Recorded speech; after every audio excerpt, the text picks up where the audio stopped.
Tenía 21 años en 2015 cuando volví a vivir unos meses al ejido donde crecí, a 40 minutos en terracería desde la carretera federal que entra a San Pedro de las Alazanas. Es un pueblito con la plaza hundida, 2 tienditas y un arroyo que solo suena cuando llueve de verdad. Para llegar hay que cruzar un tramo largo de polvo y monte, un camino que de noche se cierra como si las lomas se pegaran entre sí. A la mitad del trayecto, desde niño, aprendí a no voltear, a un costado está el altar. No es iglesia ni capilla, apenas paredes de tabique crudo, techo de lámina y un nicho grande donde, por años, una figura de la Santa Muerte vigiló con su hoz pintada a brocha gorda y un rosario ennegrecido de tanto humo de veladora. La gente iba a dejar manzanas, botellitas de tequila, cigarros, listones, se le pedían cosas y, cuando se cumplían, regresaban con esbotos de lámina repujada que brillaban al sol de la tarde. Mi abuela decía que uno puede no creer, pero lo correcto es pasar derecho y en silencio.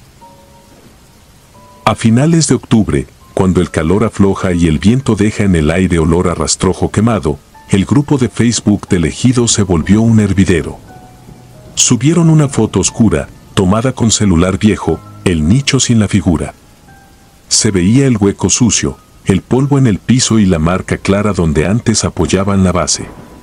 Decían que, de madrugada, una camioneta sin placa se había detenido y, a empujones, 2 muchachos se llevaron la imagen. Los conocíamos todos, el Cuco y el Güero, primos de una familia broncuda, más famosos por el vicio que por el trabajo. Circuló otra foto, peor encuadrada, con la estatua recargada en la pared de un jacal. El mismo nicho sin nada en la terracería parecía un hoyo hecho a propósito en el trayecto, como si el camino mirara por ahí. No era asunto mío, me repetí. Esa semana, mi tía Lidia pidió que la acompañara a la ciudad a recoger unos estudios médicos. Ella maneja lento de día y evita no salir de noche por costumbre, pero ese jueves se nos alargó todo. Salimos tarde del hospital, cenamos a prisa y cuando tomamos la federal ya eran las 11:30. A la altura del kilómetro 73, donde empieza el desvío, me entró ese hormigueo raro que da cuando el cuerpo se adelanta a la cabeza. La noche estaba limpia, pero la luna ni alcanzaba a ver el piso entre el monte. Tomamos el camino de tierra y, de inmediato, el ruido de la grava bajo las llantas tapó cualquier otra cosa. Avanzamos despacio. El polvo se levantaba como una sábana que nuestras luces cortaban por la mitad.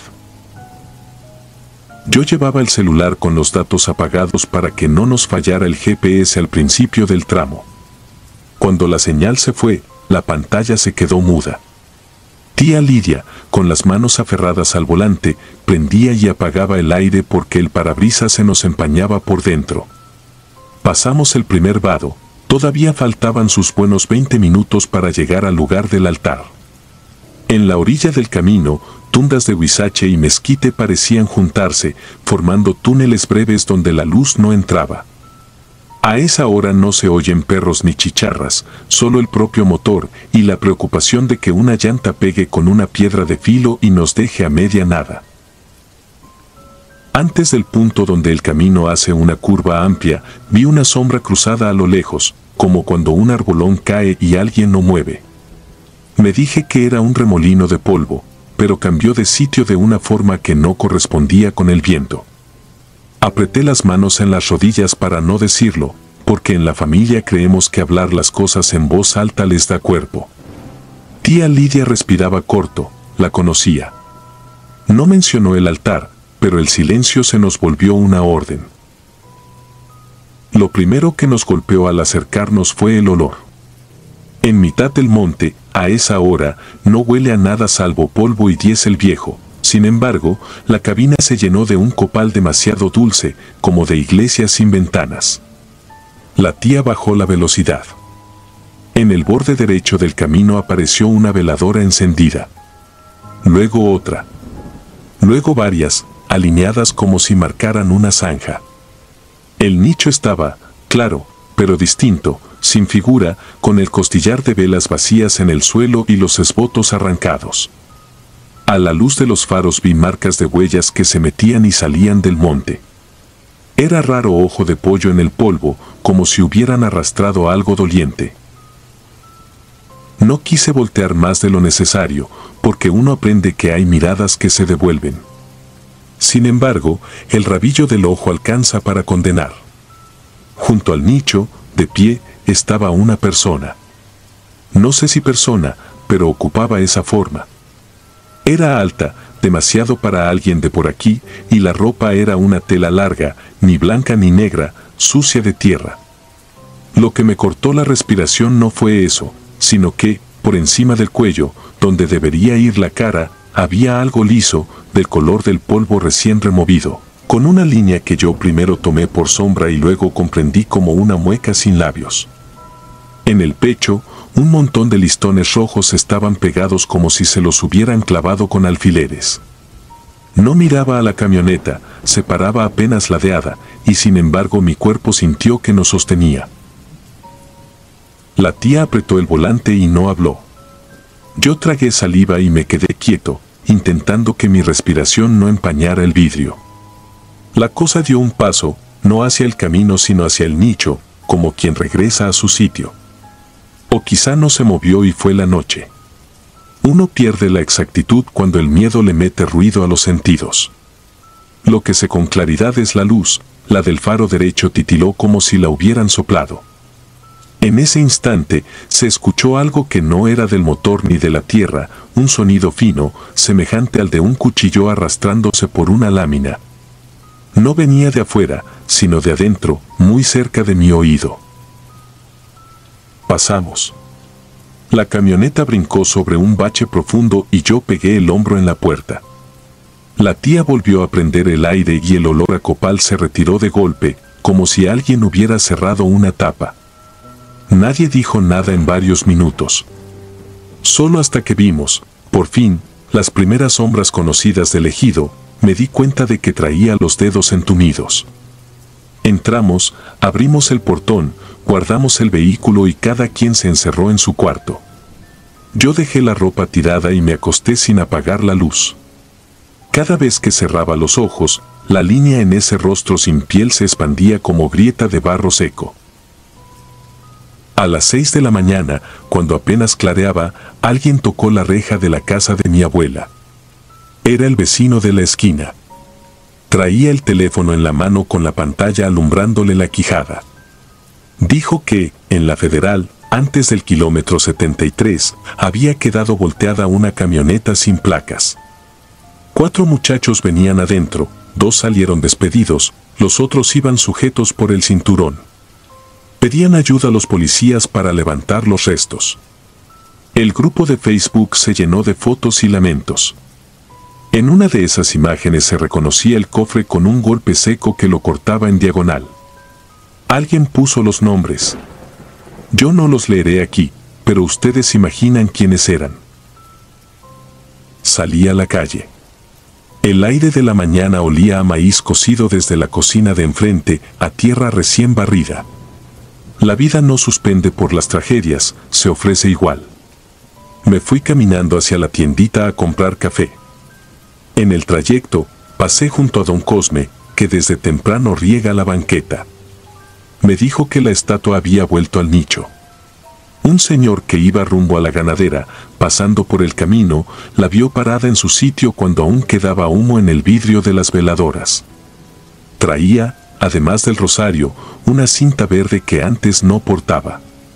Yo me quedé quieto con la bolsa del pan en la mano. Imaginé la forma alta junto al nicho, la ropa sucia, la cara de polvo. Imaginé que a veces las cosas regresan si no se les deja opción. Ese mediodía, el liderazgo del ejido organizó una visita breve al altar para rezar un rosario. Yo no quise ir. No por falta de respeto, sino por prudencia. Lo mío fue otra cosa. Al caer la tarde, agarré la bicicleta y llegué por el camino hasta donde todavía se ve la curva. No crucé el punto, me quedé antes. Me bajé y, con una libra de café en la mochila, caminé al borde hasta encontrar una piedra plana. Ahí dejé el paquete, cerré los ojos y pensé en mis muertos, los que me miran desde lo cotidiano. No supe para quién era el obsequio. No hablé, no pedí, no agradecí. Nada más dejé algo y regresé. Las semanas siguientes bajaron el volumen del chisme. A la estatua la limpiaron y le repintaron la hoz. En el grupo se peleó un rato sobre si era bueno o malo rendirle culto, y pronto volvieron las publicaciones de gallinas perdidas y de tortillas por pedido. Yo, sin embargo, no pude sacarme de encima el tramo. De día lo cruzaba como siempre, con el radio encendido a bajo volumen y el brazo izquierdo colgando de la ventana. De noche me obligaba a tener las dos manos en el volante y cada tanto practicaba un truco, fingía que volvía a sonar aquel raspón de lámina y me repetía que es puramente, que un sonido no puede viajar desde una madrugada hasta otra. El corazón no se deja convencer fácil, pero acepta con los días una rutina. A veces sueño con el kilómetro. No con la cruz blanca de los accidentes ni con los nombres en la hoja del grupo, sino con la sensación de que el camino tiene memoria propia. En el sueño, avanzo en la pickup y reconozco una sombra quieta que se hace a un lado sin moverse. No le veo la cara, pero sé que me observa con paciencia. Cuando despierto, oigo perros a lo lejos, una moto que cruza, algo que golpea una lámina. Me pongo de pie, asomo la cabeza por la ventana y vuelo el aire buscando el copal dulzón. Casi siempre no hay nada. No me he vuelto devoto de nada. Sigo cruzando el tramo con la misma enseñanza de mi abuela, pasar derecho y en silencio. Pero, desde aquella noche, una cosa sí hago distinto. Si viajo con alguien y la hora nos agarra encima, antes de llegar al nicho bajo un poco la velocidad y acomodo el espejo para que no refleje lo que no debe. No porque no lo crea, sino porque aprendí que hay miradas que no son para nosotros. Y, en el asiento de atrás, donde esa vez temblé sin decir palabra, traigo siempre una bolsa de café. No sé si sirve, no sé si importa. A mí me deja, por ahora, dormir. Cuando el aire, bajo la llanta, suena a grava nueva, me repito sin voz lo único que, desde esa madrugada, tengo claro: hay caminos que no solo te llevan, también te devuelven. Y algunos, cuando los cruzas de noche, piden que recuerdes quién manda aquí.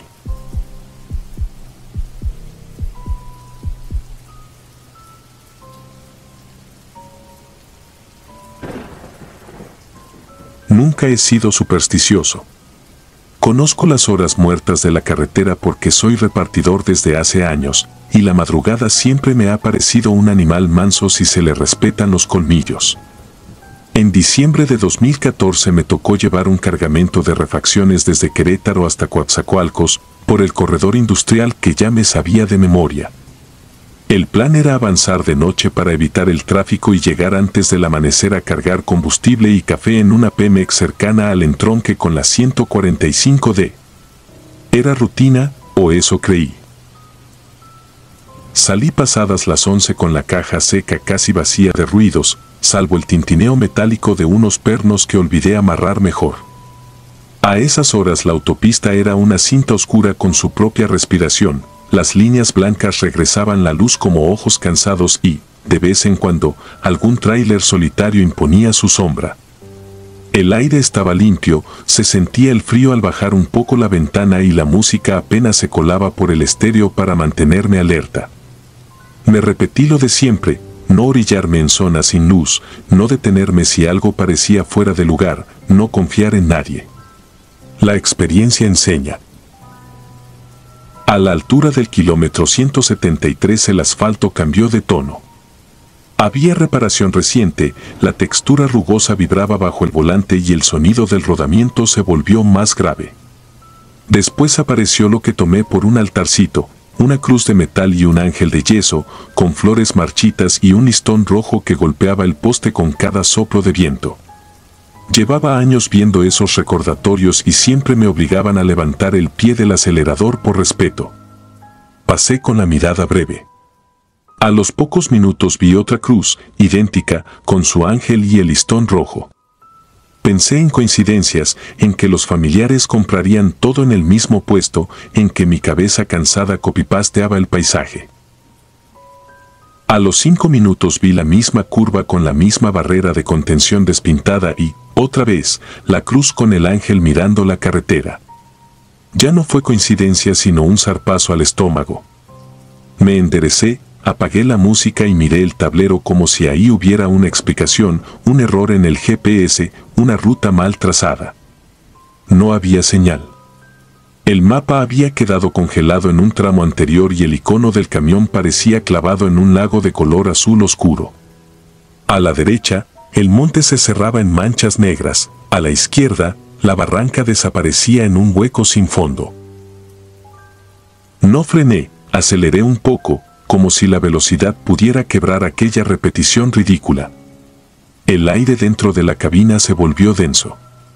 El tintineo de los pernos cambió a un golpeteo irregular, como si alguien tocara desde dentro de la caja.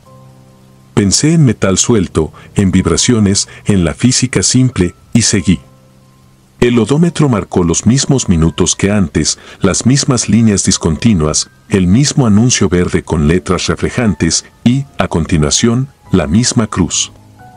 El listón rojo golpeó 2 veces y se quedó quieto. No había tráfico. Ni un tráiler, ni un coche, ni una estela de faros a lo lejos. Un tramo de autopista en pleno diciembre, a medianoche, sin nadie. Me obligué a razonar con calma. Si era un bucle, debía dejar una marca. Encendí las intermitentes, me orillé lo justo sin meterme a la grava y apagué el motor. El silencio fue una cosa viva, una masa que se asentó en mi pecho. Abrí la puerta y el frío me mordió las orejas. Caminé hasta la barrera y, con un plumón que llevaba en la guantera, dibujé una marca negra en el poste donde azotaba el listón. También dejé una moneda de 1 peso, la dejé al ras del concreto, como prueba. El ángel de yeso tenía una cuarteadura en el cuello y una mancha oscura en el ojo izquierdo. Noté eso sin querer fijarme demasiado. Volví a la cabina, encendí y avancé. Me repetí que, si la marca aparecía de nuevo, me saldría de la autopista en cuanto viera un retorno, cualquier salida. El velocímetro subió con suavidad, el motor cantó su nota acostumbrada. El camino pareció distinto durante unos minutos, como si los reflectores me ofrecieran otra secuencia, otra coreografía. Luego vino la curva, el guardarraíl despintado, el poste. Y la marca negra del plumón recién trazada, húmeda a la luz de los faros. La moneda ya no estaba donde la dejé. Un frío nuevo me bajó desde la nuca.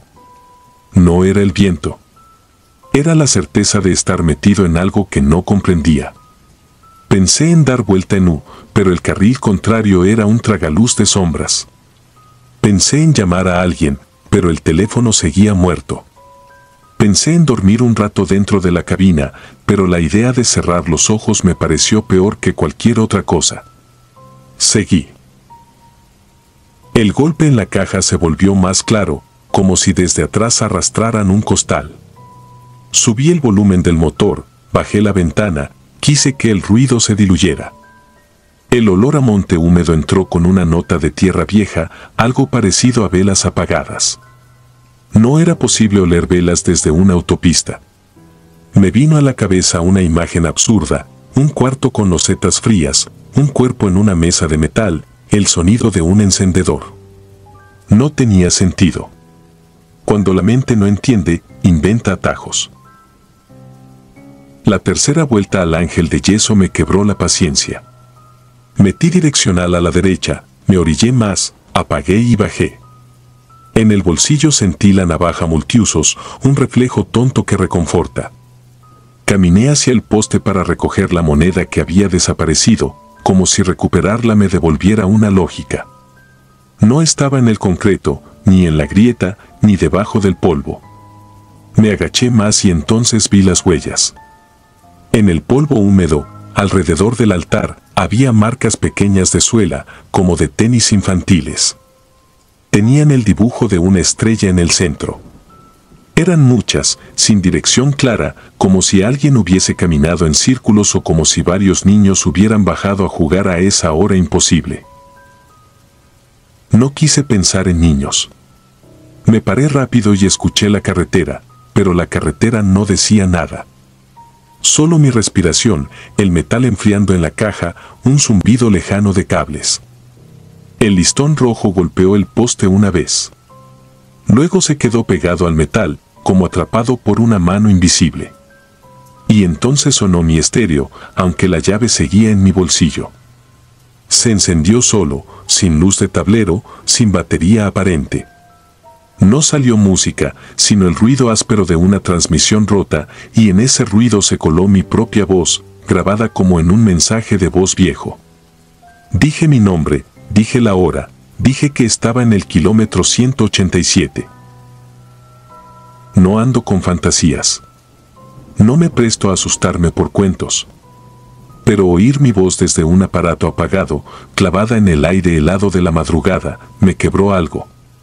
Fui hasta la cabina con torpeza, subí, metí la llave y apreté el acelerador hasta sentir el camión completo vibrar. No pensé, no razoné, solo quise romper el hilo. El listón rojo se soltó del poste como si nos despidiera y quedara flotando un segundo. Por primera vez en el trayecto, vi faros a lo lejos, 2 puntos amarillos en dirección contraria. Bajé un poco la velocidad por reflejo. Los faros se multiplicaron, no en 2, sino en 4, en 6, en 8, como si la autopista adelante fuera un espejo mal puesto, una sala de espejos deformes. No eran coches. Eran reflejos de mis propios faros que me venían devolviendo la luz. No sé explicar aquella geometría. Pasé la curva y el altarcito. Otra vez. No frené. Me pegué a la raya central buscando un retorno.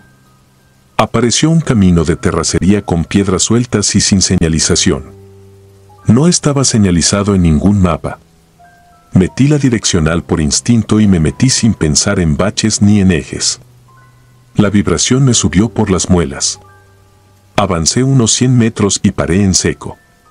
Apagué todo. Apoyé la frente en el volante. Conté despacio. Cuando levanté la cabeza, me di cuenta de que la oscuridad de ese camino era diferente. No era la negrura transparente de la autopista, era una falta de mundo, una bolsa cerrada. La puerta trasera de la caja tronó.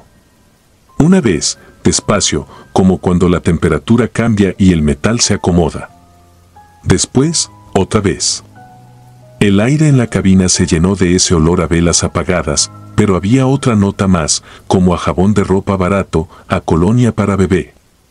No tenía por qué saberlo, pero lo supe. Abrí el cenicero por un impulso idiota, buscando la moneda, y ahí estaba. Un peso brillante, con una pequeña marca de yeso blanco pegada en el borde, como si hubiera pintado un ángel y, sin querer, hubiese rozado el canto. No recé. No supe qué decirle a nadie.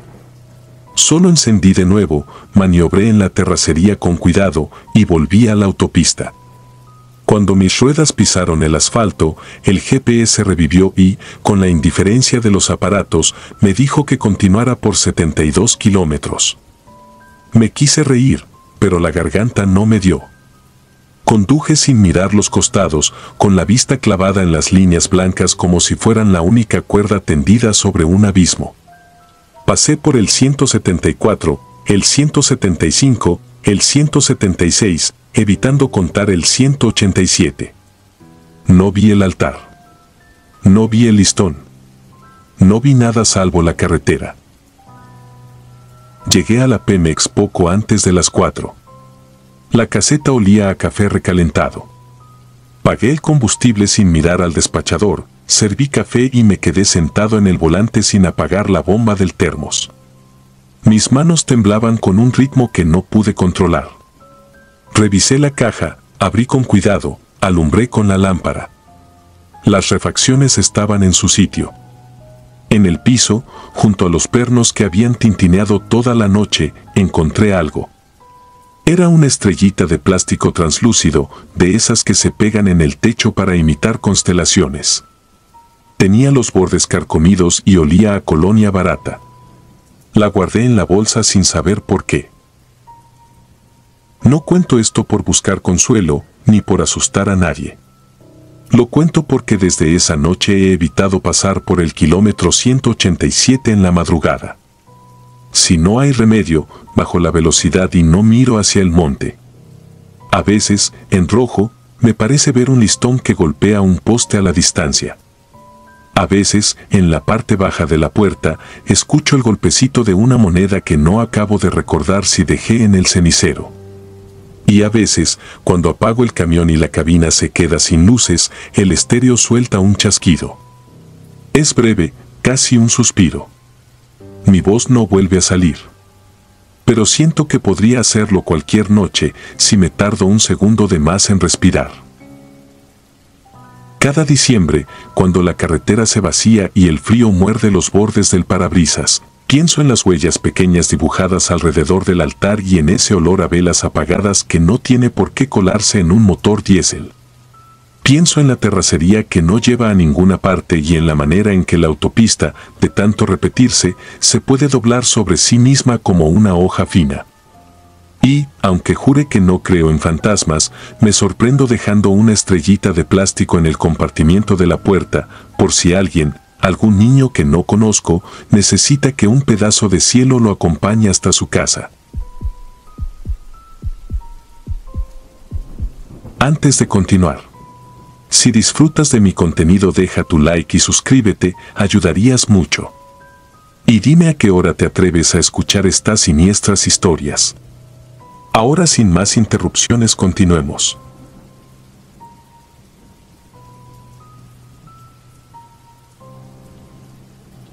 Año 2016. Yo me llamo Iván y todavía puedo oler esa mezcla imposible, hojas de plátano húmedas, masa tibia y salitre crudo del Golfo. Llevábamos todo el día fuera, Mariela y yo, recorriendo la costa de Yucatán. Habíamos salido temprano de Mérida para ver el agua rosada de las salinas y terminar en la playa de las Coloradas. La tarde se fue de golpe entre fotos y viento, y cuando el sol se disolvió, nos quedamos con el cansancio clavado en las piernas y la obviedad de otro problema, 3 horas de regreso por un camino de 2 carriles, oscuro, flanqueado por manglar. Conducía yo. La carretera 176 se angostaba y se abría como una cinta mal pegada. Las luces altas rebotaban en los ojos de los perros que cruzaban en tropel. Cada tanto, un tope sin pintura te recordaba que ahí, aunque no lo pareciera, había gente, patios, bodegas de lanchas, comisarías perdidas detrás de los almendros. El aire entraba cálido y salado por la ventana entreabierta. De la nada, un olor reciente a comida, leve, prometedor, nos tocó como una mano en el hombro. Mariela, silenciosa hasta entonces, presionó el cinturón con los dedos. Tenía hambre. Yo también. No queríamos esperar a llegar a la ciudad. En algún punto entre Río Lagartos y Tizimín, la carretera cruzó por un pueblito sin nombre que no aparecía en el GPS. El asfalto curvó a la izquierda, del lado derecho, un porche bajo con techo de lámina y una ceiba vieja que parecía sostener el cielo. Había una silla de plástico, una piedra grande a modo de banquito y, sobre ella, una mujer sentada con una olla de aluminio apoyada en las rodillas. Una cartulina, clavada en un poste con cinta transparente, decía tamalitos calientes con letras torcidas. Bajé la velocidad hasta casi detenerme. El motor vibró en un mínimo que me parecía indecente contra ese silencio. La mujer estaba de frente, pero no miraba exactamente. Tenía el cabello recogido con una liga desteñida, el rebozo cubriéndole los hombros y los pies descalzos, blanquísimos de polvo. No sé por qué me fijé en eso. El polvo. En los dedos, en los talones, como si hubiera estado caminando mucho rato por un camino que no estaba ahí. Me acerqué lo suficiente para hablar sin gritar. Alcé la mano en señal de saludo y abrí la ventanilla. Pedí 2 tamales. No dijo nada. Tampoco me pareció extraño, al principio, hay gente de gesto parco, gente que escucha antes de responder. El olor a nixtamal se me metió entero por la nariz, hoja húmeda, carne, una brizna de epazote. Esperé. La mujer, inmóvil. No fui capaz de pedirlo otra vez. Con la luz del tablero en los ojos, caí en cuenta de un detalle. La cartulina se movía con el aire, la olla, no. Ni siquiera 1 milímetro. Ningún temblor en las manos. Ningún vapor visible contra la penumbra. Algo en la nuca me jaló con suavidad, como cuando vas en bicicleta y sientes que te miran desde una ventana sin cortinas. Le dije a Mariela que mejor siguiéramos. Asintió sin hablar. Empujé el acelerador con una culpa absurda, como si estuviera rechazando algo que me ofrecían con buena fe. El coche se deslizó unos metros y, de pronto, el olor se intensificó, tan fresco que me subió agua a la boca. Miré por el espejo, el porche en negro, la piedra sola, la cartulina oscilando. Ni rastro de la olla. Ni de la mujer. El volante me sudó en las manos. Respiré hondo y me di cuenta de que no se oía nada más que nuestro motor. Ni grillos. Ni el mar, aunque estaba cerca.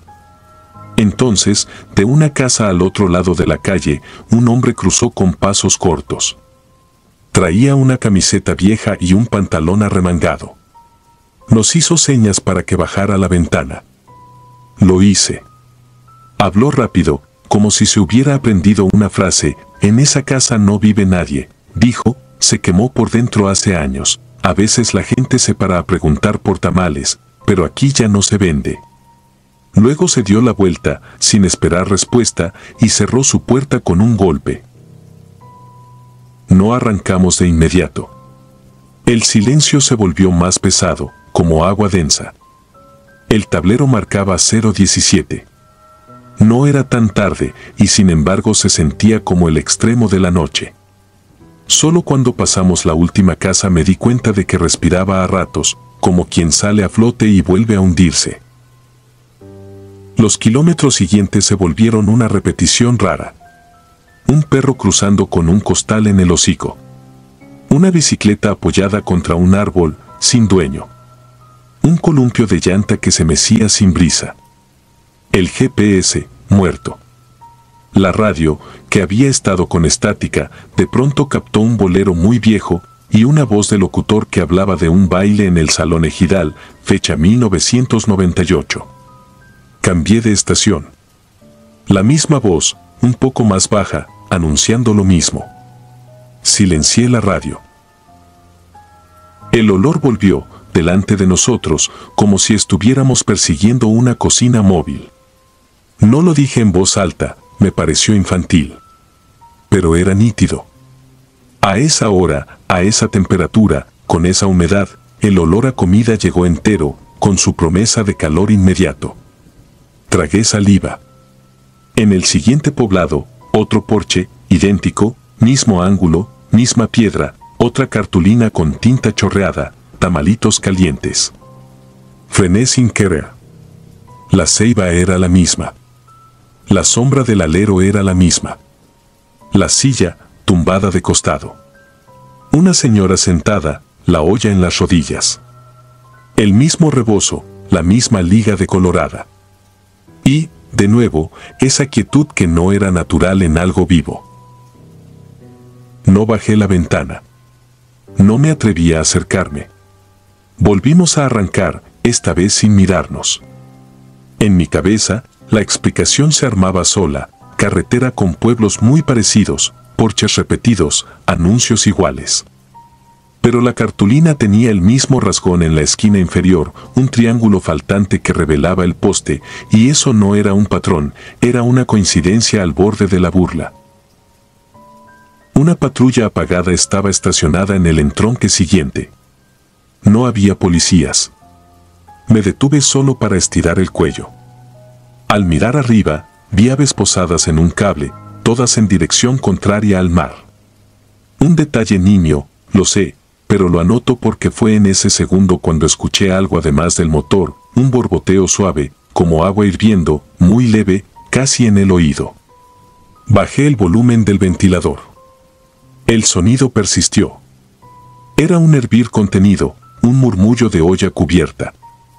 Alcé la vista al retrovisor para convencerme de que era mi imaginación.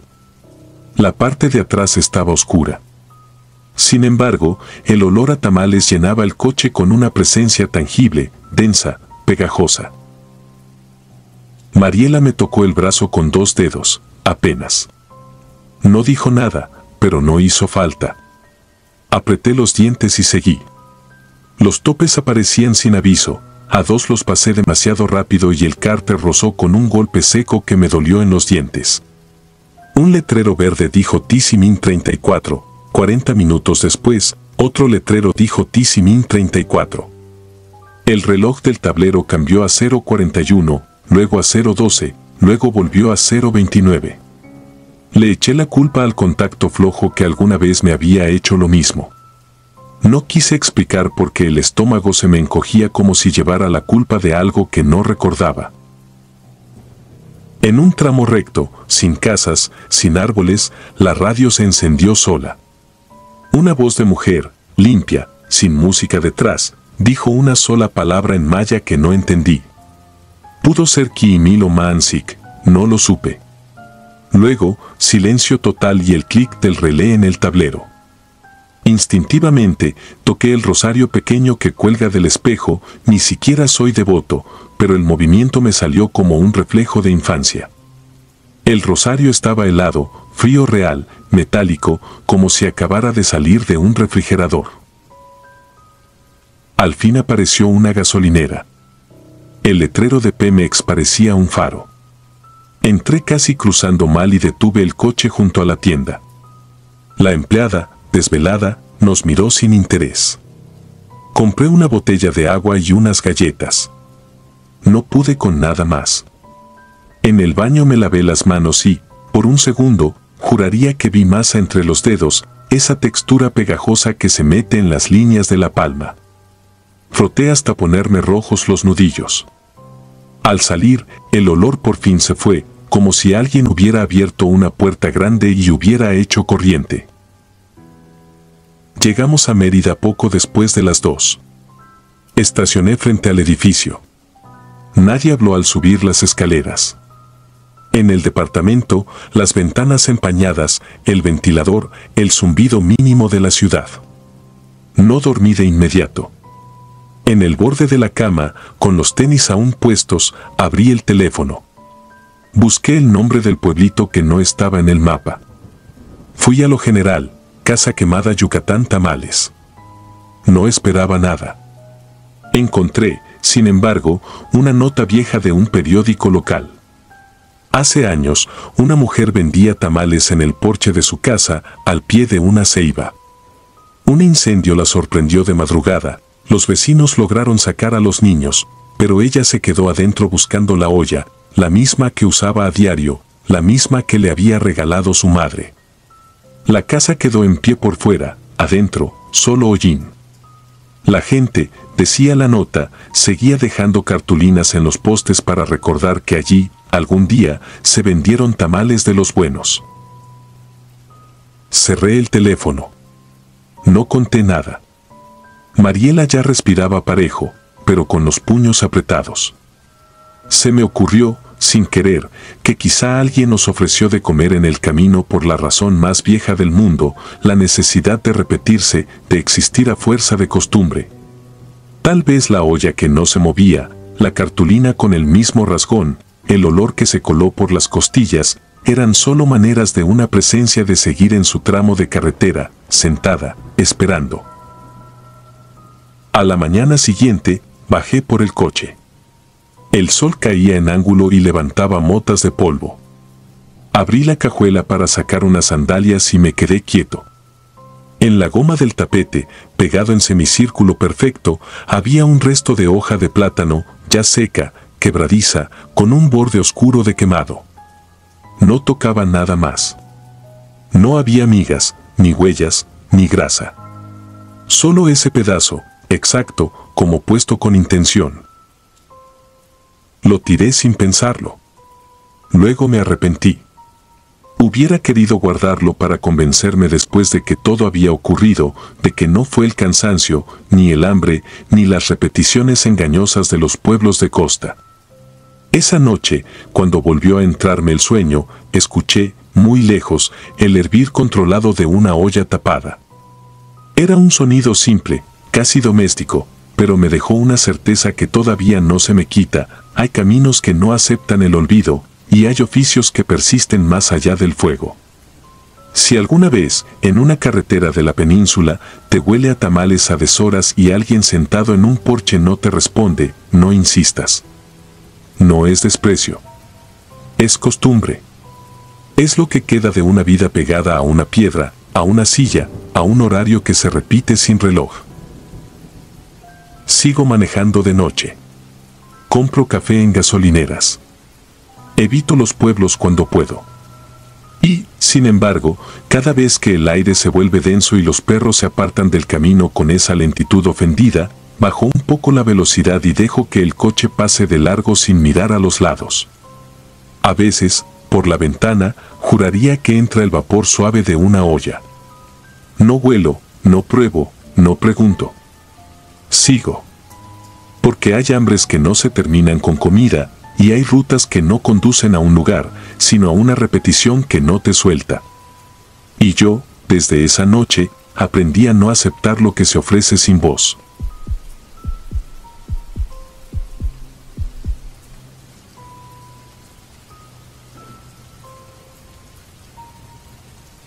Salimos la madrugada del 21 de diciembre de 2019, por la Libre Mazatlán, Durango. Yo conducía la camioneta de la panificadora donde trabajo, me la prestaron porque tiene buen torque para las pendientes del Espinazo del Diablo. Íbamos mi cuñado, Mateo, y yo a recoger a mi hermana al terminal de Durango a las 6:30 en punto. Tomé café recalentado, revisé presión de llantas, luces altas, triángulos y guardé una linterna con pilas nuevas en la guantera. No avisamos a nadie más. La lluvia de la tarde había limpiado el aire, pero en la sierra el asfalto siempre guarda sorpresas. La carretera, a esa hora, parece de otro país. Solo la línea amarilla, los fantasmas de las curvas, uno que otro tráiler cansado y el olor a resina húmeda de los pinos. Conocía varios tramos por las entregas, los puentes cortos donde el viento puede empujar la camioneta sin pedir permiso, los miradores sin barandal, las curvas con nombres puestos por los operadores, la muerte chiquita, la engañosa y esas rectas que duran apenas lo que un suspiro. A los 15 minutos de dejar las últimas luces de Mazatlán, la neblina nos alcanzó por detrás como una manta. Puse en el radio un programa nocturno de crimen real. Las voces iban y venían con estática, como si cruzaran el barranco con los pies colgando. Mateo cabeceaba, pero no dormía del todo. Uno aprende a escuchar en la sierra, el zumbido del motor cuando pierde fuerza, el traqueteo fino de una herramienta suelta, la respiración del compañero. Los reflectores en la orilla parecían ojos clavados en el monte, duplicándose al paso. Entre los kilómetros 160 y 170 el pavimento cambia de tono, lo he notado muchas veces. No sé si es por el material o por la sombra de los cedros. Ahí fue. Primero apareció un cono naranja acostado, luego otro con la franja blanca ya casi borrada, y luego nada, solo una mancha oscura que atravesaba el carril como si alguien hubiera derramado aceite espeso. Reduje la marcha. La neblina tragaba las luces cortas, probé las altas y la pared blanca se volvió más sólida todavía. Fue Mateo quien se enderezó, con la mano en el tablero como si buscara freno que no estaba de su lado. No gritó. No hizo falta. La mancha no era aceite. A la izquierda, la cuneta parecía un canal de riego lleno de algo que no movía el agua. El primer golpe fue la pestilencia. No era a muerte normal, no era a animal atropellado con días. Era fresco, con ese filo metálico en la nariz que recuerda a monedas y a sangre caliente. Apreté el volante y la goma crujió sobre fibras que no eran maleza. Bajé aún más la velocidad hasta quedar en primera. El limpiaparabrisas arrastró un hilo grasoso que no había estado ahí un segundo antes, como si hubiéramos cortado una cuerda invisible tendida en el aire. Vi patas. No juntas como las de una res, sino arrancadas a la altura de las coyunturas, amontonadas en forma de abanico sobre la raya amarilla. Había pezuñas que aún conservaban tierra seca entre las hendiduras, cabezas sin lengua con ojos enturbiados recargadas como conos. Todo estaba dispuesto con una especie de cuidado retorcido, dejando pasillos estrechos entre montones, como si alguien supiera que los conductores buscaríamos entreverarnos sin detenernos. No era un accidente. Eso lo entendí sin necesidad de que nadie me lo dijera. A la derecha, el monte se abre en una franja de pasto alto y más adentro hay pinos jóvenes clavados con estacas. Fue ahí donde mis luces cortas encontraron los ojos. No eran reflejos de animal común. Los reflejos de perro, de coyote, te regresan 2 puntos, 2 alambres. Aquellos eran discos planos, sin párpado, como tapas de frascos de medicina, y parecían resistir la luz en lugar de devolverla. Estaban a la altura del cofre, a 2 metros de la cuneta. Me quedé fijo un instante que sentí eterno, vi también el contorno del cuerpo, demasiado largo, con un lomo hundido por costillas contadas una por una. No era erguido ni tendido. Era algo a mitad, 4 apoyos, pero las extremidades delanteras deformadas, como si hubieran pertenecido a un animal más grande y hubieran sido forzadas a encajar en ese esqueleto. Yo quería frenar del todo, pero el cuerpo sabía mejor que la cabeza.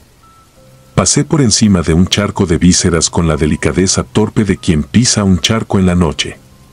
La llanta trasera patinó un palmo y el volante me mordió las manos. La cosa en el pasto dio un paso hacia adelante, un paso seco, como si no tuviera articulaciones sino ángulos. No corría, no lo necesitaba. Alcancé a distinguir que no tenía pelo, solo una piel ceniza con marcas de lodo seco y una línea oscura donde uno supondría una boca.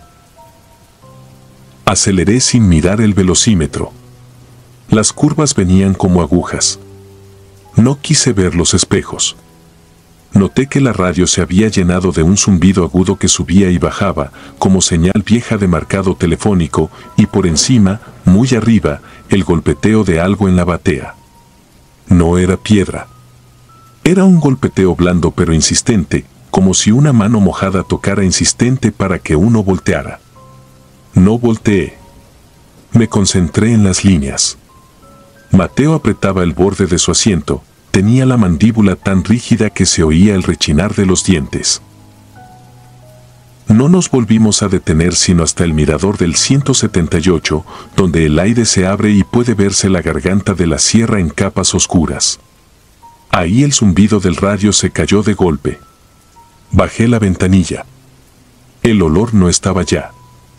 Solo frío, hojas mojadas y un vacío que hace sentirse sin cuerpo. Pensé en regresar, marcar a alguien, pero en la sierra la palabra regresar pesa. Avanzamos con los ojos ardiendo, y cuando amaneció detrás de nosotros, el tacto de la luz sobre el parabrisas fue como salir del agua. A las 6:17 estacioné junto al terminal. Mi hermana salió con su mochila y esa alegría de quien dejó los pendientes lejos. No dijimos nada. No era prudencia, era pudor. Comimos algo rápido y nos devolvimos. Ya de día, la carretera tenía otras caras, turistas que subían, cuadrillas de conservación con cascos blancos, una patrulla estacionada con las luces encendidas sin prisa. Me llamó la atención que estuviera justo antes del 168, a la salida de una curva ciega. Paré la camioneta en el acotamiento, intermitentes puestos. No vi animales ni restos, solo manchas aún húmedas que, al sol, parecían de aceite otra vez. 2 agentes de Guardia Nacional se movían de un lado a otro mirando el monte. A unos 8 metros de la orilla, entre el pasto pisado, había un sedán gris claro, con la puerta del conductor abierta y la cajuela abierta también. Sin golpes visibles. Dentro, un celular sin funda, una gorra con el logo de un equipo local, un termo aún con café. Nadie alrededor. Un paramédico que no era de los que yo conozco fumaba junto a la patrulla y no me vio.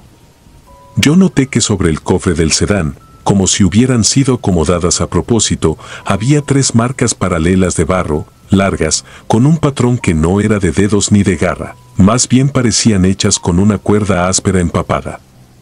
Nadie tomaba foto. No pregunté nada a los agentes. En Durango, las preguntas equivocadas se gastan de inmediato. Me quedé un rato mirando la línea de pinos y el claro más allá. El silencio era extraño a esa hora, sin pájaros, sin chicharras, solo el viento entre las agujas. Pensé que el dueño del sedán estaría acaso escondido, que regresaría caminando de un baño improvisado. Pero no lo hizo. Volvimos al camino. Por la tarde, ya en casa, busqué notas en mi teléfono. Encontré una mención en una página local con redacción floja, vehículo abandonado, conductor no localizado, familiares contactados. Nada más. Seguí con mi vida porque uno tiene que seguir. La camioneta necesitaba lavado, el jabón formó una película nacarada que arrastraba toda la noche en capas. Sin embargo, en la parrilla delantera, atorado detrás de la placa, quedó un mechón corto que no era pelo de res. Era claro, casi blanco, y olía a agua estancada. Lo quité con un palito de brocheta y lo tiré a la basura como si eso fuera suficiente para no cargarlo. La semana siguiente llevé pan a un ejido del lado de El Palmito. Uno de los hombres del comisariado me contó, sin ver mi cara, que habían encontrado, no lejos del 168, sobre un metate de piedra vieja a unos metros del camino, un círculo de vísceras perfectamente lavadas, como ofrecidas a nadie. Dijo que las de res se distinguen por la textura, por el tamaño, por la grasa. Dijo que ahí había algo que no correspondía. No tuve que pedir detalles. Uno aprende a no pedirlos. Desde esa madrugada me pasa una cosa con el radio. A veces, al cruzar la frontera de Sinaloa a Durango, se mete un zumbido idéntico al que se metió aquella noche. Lo escucho 2 segundos y se va. No importa la estación. No importa si voy solo o acompañado. Me ocurre también que, en el tramo exacto donde estaban los conos acostados, los reflectores del margen parpadean en secuencia, como si alguien los prendiera con el pulgar. He frenado para revisarlos. No pasa nada si uno los mira de frente. El parpadeo es a la distancia, como para hacerte creer que hay alguien. Nunca dije nada formalmente. No sabría cómo ponerlo en un reporte. Lo que sí sé es que cada vez que cruzo esa hora maldita, cierro los vidrios y subo el volumen. Miro la cuneta, la orilla, los parches del asfalto, y busco sin querer 2 discos planos donde no deberían estar.